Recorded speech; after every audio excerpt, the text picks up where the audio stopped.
Right, I'm delighted to be joined by the legend, John Wayne Parr. There's so much I want to talk to you today. You've had such a fantastic career, but I think the best place to kick this off, Orono, on the King's birthday. Tell me all about it. Oh yeah, the King's birthday is insane. Yeah, it's hard to comprehend. The amount of people. It's not just for a Muay Thai event. It's a celebration of the King and the history of the country, and it's just a festival where everyone gets together and celebrates as a community. There's fireworks and there's everyone gets given a yellow candle all around the crowd, and everyone lights a candle at the same time, and everyone sings happy birthday to the king, and the Thai national anthem sings, and then the festival begins. So sometimes you have to park your car and walk uh 20, 30 minutes just to get to the tent where everyone's getting changed and warming up. And then for the first year, there was no catwalk. So we had to get a police escort from the change room to try and weave our way through the crowd to get to the ring. And then, yeah, absolutely amazing. So I was very lucky to do that on 4 different years. I lost the first one because I was a little bit nervous, and then the Thai I was fighting was pretty cool. And then I ended up winning the next 3 years in a row. So I won the 99. I won the IMF World title against Orono in 2000. And then 2001, I had to fight two times in one night, fighting a Thai and then fighting a gentleman from Portugal, winning both and winning an entry to another eight-man tournament in France. So yeah, the King's birthday is amazing. I mean, you've had so many great memories, and a lot of your story was documented on the Contender Asia, which I imagine must have been a crazy experience for you. So, a two-part question, really. Firstly, Rafiq, he was a bit of a character on there, and Yeah. obviously you got to fight him. So, tell me all about your relationship with him and how that happened, and then, of course, the rest of your memories from the Contender, because that must have been crazy for you. Yeah, so we had the reality TV show. We shot 15 episodes, and then we had to arrive a week early to introduce ourselves to the cameras and do our introductions and everything else, and get accustomed to each other. And then from the very first day, Rafiq was just this superstar. When was one occasion where we had to catch a van together to go to a photo shoot, and just rudely just empties the CD player, puts his own CD on, turns the music right up so no one else can hear anything. It was just very obnoxious. And I knew straight away I wanted to fight that bloke. And then the day that we won the challenge, in the morning, Jabbar and Rafiq got into a disagreement and got into a bit of a fight in the thing. So Jabbar wanted to fight him so bad. But yeah, I took it upon my responsibility there to hopefully kick him out of the house and move forward from there. And then luckily I was able to. The only thing was I fought him too angrily. If I was more calm, I think I could have done a lot more damage and I could have possibly stopped him. But because I fought at a pure anger, yeah, just making silly mistakes and just too rushed. So yeah, it was a very very important lesson learned. Absolutely. I mean, you got this opportunity to travel all over the world, and I know that you got to spend some time with the legendary George St Pierre. And I want to talk about those Yes. sparring sessions in just a second. But first, have I got this right? Did you have to look after George from alien threats? No, no, sort of. At night times, we go out every night, and then George doesn't like to be alone during the nighttime because that's when the aliens come. Yeah, it's quite crazy. He likes being surrounded by people. Even if he's not drinking, he likes to be around people just so that he feels safe. And then once the sun comes up, then he goes home and goes to sleep. So it was quite peculiar, but that was a few years ago. I'm sure he's fine now. And plus, yeah, different lifestyle, being a world champion and not just being a world champion, he was considered the Canadian of the year 3 years in a row. So to be put up on that pedestal and have so much pressure, yeah, I can understand why he has difficulty sleeping at night. So and then the alien things on top of that as well, it definitely make things even more hard to get it.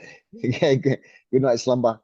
George St Pierre, a legend. Can you tell me a little bit about what those sparring sessions were like? Do you remember them? Oh, it was so much fun. George was such a great training partner. Everything that I showed him, Muay Thai wise, he was like so appreciative. He took everything on board. John Danaher, with me and George have been training approximately a week together, and then we went to New York. And then after watching us train, John Danaher pulled me aside and he said, "Oh, I'm really quite surprised at the amount of improvements George had at that time. He was really cracking the pads hard and using his footwork, slipping in and out, and we're getting ready for Johnny Hendricks, so we're using lots of southpaw uh counters. So yeah, I think John Danaher was very impressed. It was so much fun. George was like so cool to hang around with, and just his appreciation of everything I was showing him. He was really a martial artist. You think he's a superstar, but then in the gym, he's just one of the boys, and so humble and so respectful. He was really, really surprising how nice he was. Absolutely. And I know that you got a lot of opportunities to spend time with Sangten. I know he's a friend of yours. What were those memories like with him? Oh, we're more than friends. When you live together with someone for 4 years, and then when you live at the gym, you're there 24/7. So you become family after so many years together. Yeah, we were training partners for the first 3 years, and then he had to retire. Got his jaw broken, so he retired about 98, and then he was my trainer. I stayed at the camp for another year or so, and then I was backwards and forwards for another few years after that. But yeah, he was yeah, one of the legends for sure.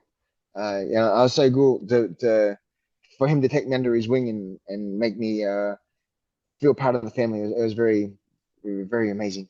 A story I really like from your career. I forget who you beat, but after it, there was a massive thing backstage. I think it was Lucktan started going saying that he wanted to beat you, and then you ended up fighting him as well. You almost dragged him out of retirement Oh, after what that's it. happened backstage. Is this the so when I had my first fight for Songchai, I fought a gentleman called Mysot. And then after the fight was finished, Luckhair was yelling at his students saying, I can't believe you lost to a foreigner. You're an embarrassment to the country. How could you lose? Even I could beat this guy. And as the promoter was walking past, he heard it and he said, Do you think you can beat him? Do you want to fight him? I'll fight him. I'll get our heritage back for the country. And then yeah, then I fought him about 6, 7 weeks later, and I happened to beat him on TV.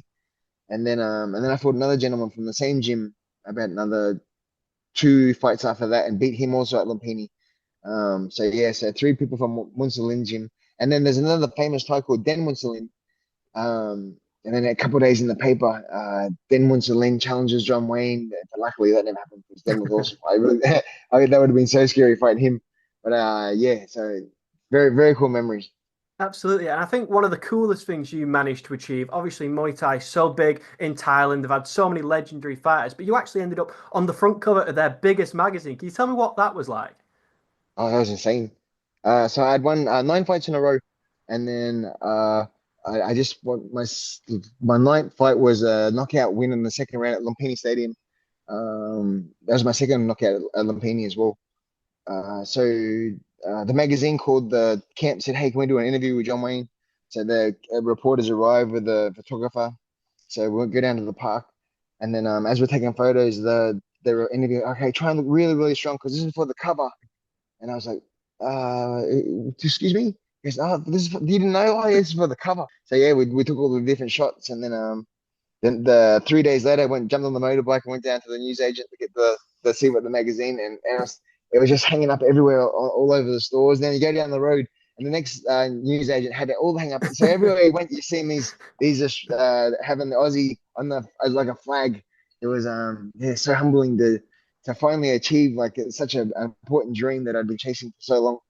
Absolutely. It's crazy your entire career. And I know that you've had an opportunity to speak to Joe Rogan about it on his podcast. What was it like going on the Joe Rogan podcast? And I think you Oh, did that some was nice. training with him as well, didn't you? Yeah. So I was very lucky to be on twice on the podcast and once on the Fight Companion. So I'm not sure. So I don't know how it happened, but back years ago, there was a hashtag get John Wayne on Joe Rogan. So that went for a few weeks, and all of a sudden, Joe Rogan replied saying, "I'd love to get John Wayne on. I'm a big fan." Oh, crap. So I showed him a DM. Hey, I'm John Wayne. I sent a message. Is there any chance I can book in for? He goes, yeah, for sure. And let's do it this day. So I went to the airport, turned my phone off, flew to America. When I got to America, I turned my phone on, and there's a message from Joe saying, "Hey, I know we've got the podcast tomorrow, but we're doing the fight companion tonight. Do you want to jump in, come straight to the studio, and come and do the fight companion with us?" So I grabbed my bag, checked out, did the embassy, sorry, so my visas. Yeah, went straight to the studio, and then after the fight companion, Joe goes, "Oh, that was really cool. I tell you what." tomorrow morning, do you want to come to my house and we'll do a training session and then we'll do the podcast in the afternoon? We'll have something to talk about. Like, yes, I can do that for sure. And then, yeah, so I went to his house and I didn't want to be intimidated by Joe's superstardom. So I just treated it like a normal PT. All right, Joe, grab the gloves, let's go. And then, yeah, it was so cool. For a whole hour, we got to do different techniques and show him some different theories and how to throw different things. And at the end, we got to do, I asked him, is there any chance we can do a light round of sparring just for fun, just to say that I sparred you? He goes, oh, I've got a bit of a bulging disc, but I'm sure I'm happy to move around. So we did 3 minutes, just fun, you know. It's like when I have the boys and just tippy tapping around and have a bit of a giggle. I said, hey, do you mind if I put this on YouTube? Yeah, go for it. So I shared the sparring round, and the amount of comments was just ridiculous. Just like everyone just bad mouthing Joe, saying how bad he was on the technique, and I was pretty good at the time, and so it's not like it was Joe's fault. Plus, Muay Thai versus yeah, it's very different. So the second time I went on to him, I said, "Oh, Joe, I felt so bad. Did you happen to see the comments from when we sparred that time?" He goes, "Oh, no, I never look at the comments. If you look at the comments, you go crazy." I said, "Yeah, thank goodness you didn't, because they were so bad. They were yeah, people are so they think sparring is a fight when it's just two blokes having a little move around and a bit of a sweat and a bit of a giggle. So, yeah, it's very sad." Yeah, absolutely. And talking move arounds, I know that you've called out Sanchai for a bit of a playful spar. What would that Yes. be like? Are you excited to potentially do that? Oh, that'd be so cool. One of my main things in the gym is instead of shadowboxing, I like play sparring with the boys in the gym. You'll see Sanchai do it all the time, and no shin pads, just really only 5%, just flicking each other almost. And it's so much fun to learn control and balance, distance, counters, reaction times, getting your checks and teeps working. It's just a fun way to warm up and more practical too, because you're using your brain. You have to work out different fakes and different maneuvers so you're not getting hurt too. And then I couldn't think of a better play partner than Sanchai. So Sanchai reached out and he said, he's like, happy to do it. So um, I'm talking to another gentleman now to see if we can work out venues. And then if we can make it happen, I think it'd be very cool. I'd love to interview Sanchai because I can speak Thai. I'll be able to translate as well. And then maybe give him a few beers and at the end of the beers, and then I'll probably play spa just to see if I can get my hand in. I mean, that would be amazing, and I hope it happens. And I know, obviously, you've got so many talents. You weren't just a Muay Thai fighter. I know you can do a bit of stand-up comedy. So can you tell me a little bit about that? And also, I believe you've done some acting, haven't you? You were in The Violent? Oh, the violent. Oh, it never got released. We shot a whole bunch of scenes, and I got to work with a gentleman called Richard Norton, who's worked with so many greats in the past as well. Uh, yeah, the stand up. I moved a lot as a kid. I went to 11 different schools, so every time I moved, I always found being the funny guy would save me from getting beat up by the bullies. And I was a bit of a funny guy. So yeah, and then my dad was funny too. So and I always liked how people reacted when my dad would tell jokes. It's like, oh, one day I want to be like my dad. So yeah, so this year I decided to put on my white belt and actually try and have a go at it. And I've done three nights so far. I've got three performances, and then yeah, they've been so much fun. So yeah, if you can walk out in front of 100,000 people and go and fight a crazy Thai, I'm walking out in front of 100 people and just telling some jokes. The worst thing that can happen is they can not laugh. Whereas when you fight a Thai that wants to kill you, it's a lot more painful. So what could go wrong? I mean, I hope that the stand-up comedy continues to thrive for you and you continue to do really well at that. And you're also an author now as well, because I know that you've documented Yes, your life story. What was it like writing the book? It must have been amazing. yeah, the book was it's been I started writing in 2002, uh, and then I was writing, and then I sort of stop and start, and then about 5 years ago, 6 years ago, I was talking to a gentleman, Jared Boyle, who's also helped me. Who's got a writing degree and more educated when it comes to putting paragraphs together. So yeah, he helped tidy it up for me, and because I was still competing as well, everyone was still fresh. So originally I started writing, so many memories, and then as I was keep writing, yeah, because it was so present, yeah, everything's still so raw. And then when we finally finished, it didn't take long before we got picked up by a publisher, the same publishers that did Mark Hunt's book. So yeah, we're very lucky to be. And then it's going to hit through Amazon. It's going to be worldwide. So hopefully it's going to hit America this month, and then yeah, the rest of the world after that. So yeah, very exciting. Yeah, I had a look. I think it's coming out in the UK in May, so I'll definitely be getting a hold of that and giving a read of it when it comes out in the UK. I mean, we've touched on so many of your amazing stories. What do you think is the craziest thing that ever happened to you in Thailand?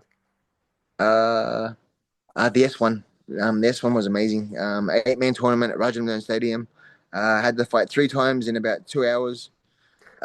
In that time, I fought a Russian, French, and then I fought the Thai that had already beat me 3 times in the past. So this was our fourth time fighting, and then yeah, I happened to win all 3 fights. So I won a world title, a million baht, which is about 40,000 Australian, and a trophy from the Prime Minister of Thailand as well. So at Rajadamnern Stadium, the biggest stadium in Thailand. So it just ticked every single box. And then the next day, walking down the streets in Bangkok and getting stopped by Thais and asking for photos with Thais was truly a dream come true. Because at the time it was the highest prize money ever given in Thailand. So every single news agent was news outlet was doing reports on the winners. So they went to the news agent next day, and every paper had pictures of me. And every paper it was insane. It was so cool. I mean, you've had such an incredible journey, and it's been such a pleasure to talk to you all about it. I really appreciate it. But before I let you go, is there anything else that you'd like to add? Oh, yeah. Just thank you for the opportunity to have a chat and share my story.